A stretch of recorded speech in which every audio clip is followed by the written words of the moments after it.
Tuhan bersamamu. Dan bersama Inilah Injil suci menurut Santo Lukas.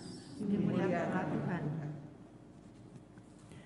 Sekali peristiwa, timbullah pertengkaran di antara para murid tentang siapakah yang terbesar di antara mereka. Tetapi Yesus mengetahui pikiran mereka.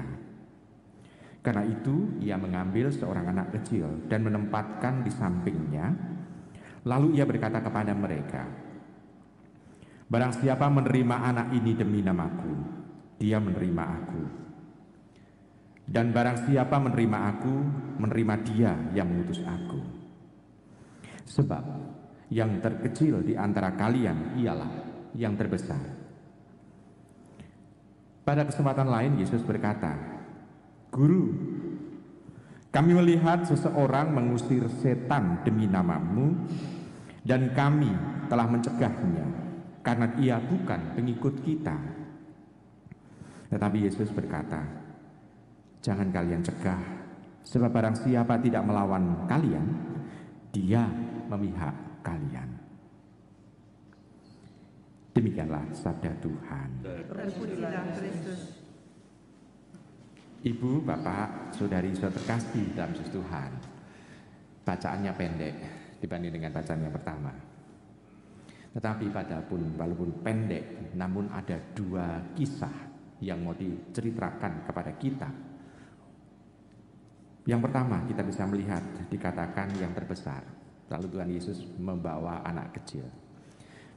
Dikatakan barang siapa menerima anak ini demi namaku, berarti tampak bahwa yang terbesar adalah orang yang mampu melayani. Menerima anak itu kan berarti melayani anak itu sedemikian rupa sehingga anak bisa merasakan puas.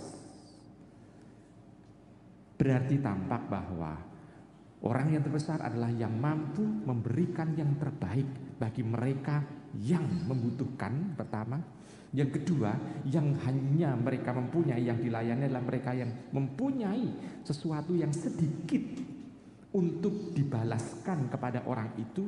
Jadi orang yang besar bukan mencari keuntungan pribadi.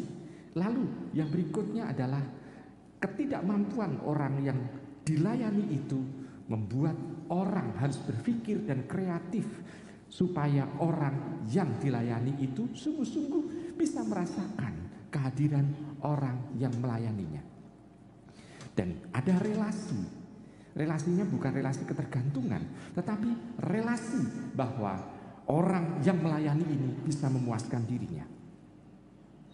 Ibu, Bapak, Saudara terkasih dalam Tuhan, berarti tampak bahwa dalam hal terbesar atau tidaknya tergantung dari bagaimana orang itu bisa memberikan dirinya kepada orang lain. Ini yang pertama tentang anak kecil itu yang dipakai sebagai untuk menjelaskan siapa yang terbesar. Lalu juga dalam melayani yang kecil itu atau anak kecil itu, dia tidak sekedar menggunakan kemampuan dalam dirinya, tetapi juga kemampuan dia menerima ada siapa di balik sosok anak kecil itu. Dia harus memfokuskan bahwa dia harus seperti melayani Tuhan sendiri. Dan kalau melayani Tuhan juga melayani siapa yang mengutus Tuhan Yesus, yakni Bapa. Sehingga dia tidak hanya sekedar menerima kehadiran sesama, tetapi juga menerima kehadiran yang besar, yakni Allah sendiri.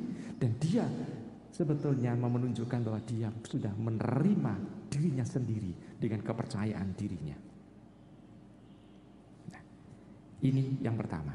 Lalu yang kedua, di sana diungkapkan mengenai ada orang yang bukan pengikut Tuhan yang bisa mengusir setan demi nama Tuhan Yesus.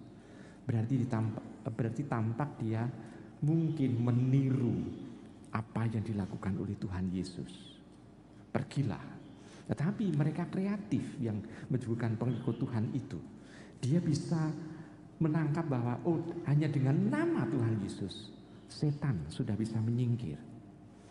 Orang berarti walaupun dia itu bukan pengikut Tuhan, tetapi paling tidak dengan saat menyebutkan nama itu dan setan sudah menyingkir, berarti sudah ada kepercayaan kepada Tuhan Yesus walaupun itu tidak menjadi pengikut dia.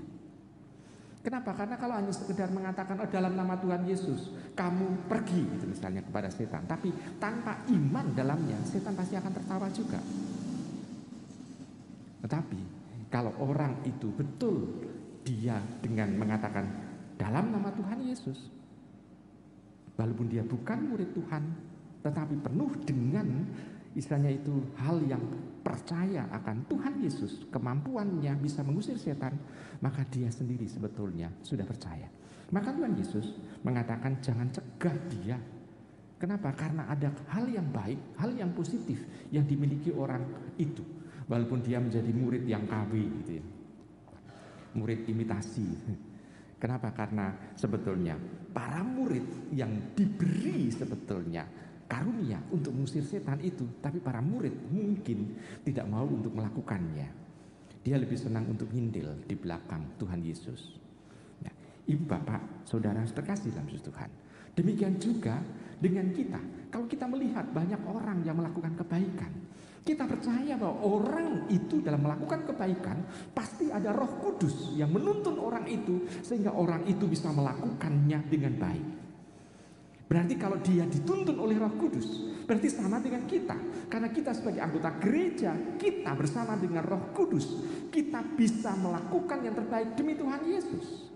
Roh Kudus dikaruniakan kepada kita supaya kita bisa melakukan hal-hal yang baik, hal-hal yang bijaksana, hal-hal yang sungguh-sungguh sesuai dengan apa yang menjadi kehendak Tuhan. Maka kalau ada orang yang bukan orang Katolik itu bisa melakukan kebaikan, kita harus bisa melihat bahwa Roh Kudus ada dalam dirinya. Dan kebaikan itu harus ditampakkan dari buahnya. Maka kalau ada orang lain melakukan kebaikan dan buahnya baik di tengah masyarakat, maka kita harus juga mendukung orang itu juga. Nah, ibu bapak, saudara seterkasih, karena kadang-kala juga kita harus hati-hati karena orang melakukan kebaikan kan biasanya juga demi dalih yang tertentu. Maka kita harus melihat dari buahnya, atau dalam bahasa lain outcome-nya itu harus kita bisa melihatnya. Nah, ibu bapak, saudara terkasih dalam Tuhan, dua pesan itulah yang mau disampaikan kepada kita.